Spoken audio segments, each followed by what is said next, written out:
সেই রাসূল পাক সাল্লাল্লাহু আলাইহি ওয়াসাল্লামের একখানা হাদিস যেটা হুজ্জাতুল ইসলাম ইমাম গাজ্জালী রাহমাতুল্লাহ আলাইহি ওনার কিতাব মুকাশাফাতুল কুলুব এই কিতাবের মধ্যে উনি বর্ণনা দিয়েছেন। হাদিসে পাকের মধ্যে এসেছে যে কোন বান্দা যদি দরুদ শরীফ পড়ে, জুমার দিন দরুদ শরীফ পড়ার অনেক ফজিলত, অনেক বেশি ফজিলত। তো দরুদ শরীফের ফজিলত কেমন? এই দরুদ শরীফের ফজিলত বর্ণনা করতে গিয়ে ইমাম গাজ্জালী রাহমাতুল্লাহ আলাইহি মুকাশাফাতুল কুলুব নামক কিতাবের একদম শুরুর দিকে 10 পৃষ্ঠায় একটা হাদিস বর্ণনা দিচ্ছেন। রাসূল পাক সাল্লাল্লাহু আলাইহি ওয়াসাল্লাম ইরশাদ করেছেন, ইন্নাল্লাহ তাআলা খালাকা মালাকান লাহু জানাহুন ফিল মাশরিক ওয়া জানাহুন ফিল মাগরিব।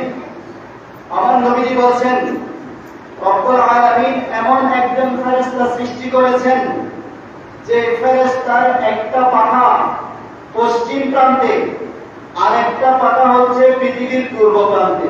সুবহানাল্লাহ! এত বিরাট ফেরেশতা, যার এক পাখা কোথায়? পৃথিবীর সর্বপশ্চিমে, আরেকটা হচ্ছে একদম পূর্ব পাশে।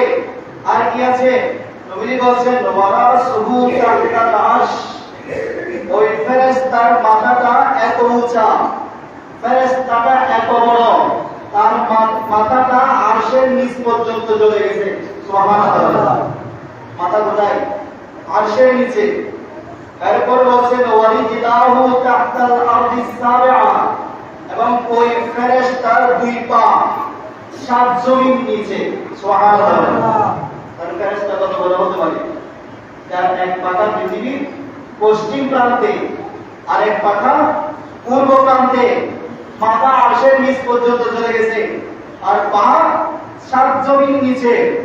নবীজি বলেন, ওয়া আলাইহি বিআদাদি খালকিল্লাহি তাআলা রিশুন।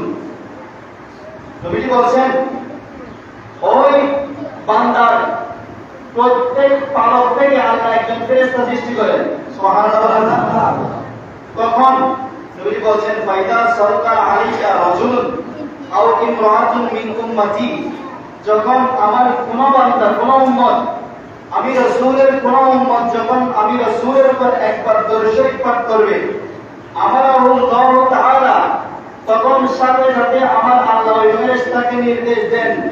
কি নির্দেশ দেন? আইয়ান গামিসা ফি বাহরিন মিন নূরিন তাহতাল আরশ। আল্লাহর আরশের নিচে যে নূরের সাগর আছে, ওই সাগরের মধ্যে ডুব দেওয়ার জন্য আল্লাহর সাথে সাথে ওই ফেরেশতাকে নির্দেশ দিয়ে দেন। সুবহানাল্লাহ! তখন যখন কোন বান্দা নবীজির উপর একবার দরুদ শরীফ পাঠ করে, সাথে সাথে আল্লাহ বলেন, হে ফেরেশতা, তুমি আরশের নিচে যে নূরের সাগর আছে, সেই সাগরের মধ্যে ডুব দিয়ে দাও। ফেরেশতা সাথে সাথে ডুব দিয়ে দেয়। ডুব দেওয়ার পর ডুব দিয়ে যখন উঠে, ওয়ায়ান ফাদু জানাহু ফায়াকতুরু মিন কুল্লি রিশাতিন কাতরাতুন। ওই ফেরেশতা নূরের সাগরে ডুব দিয়ে আবার যখন উঠে যখন তার পাখাগুলোকে ঝাড়া দেয়, ঝাড়া দেওয়ার সাথে সাথে ওই পাখাগুলা থেকে, পালক থেকে যতগুলো পানির ফোঁটা পড়ে, প্রত্যেকটা পানির ফোঁটা থেকে আল্লাহ আবার একজন একজন ফেরেশতা সৃষ্টি করেন। সুবহানাল্লাহ! ফেরেশতা বড়, পাখা একটা পশ্চিম আর একটা পূর্বে।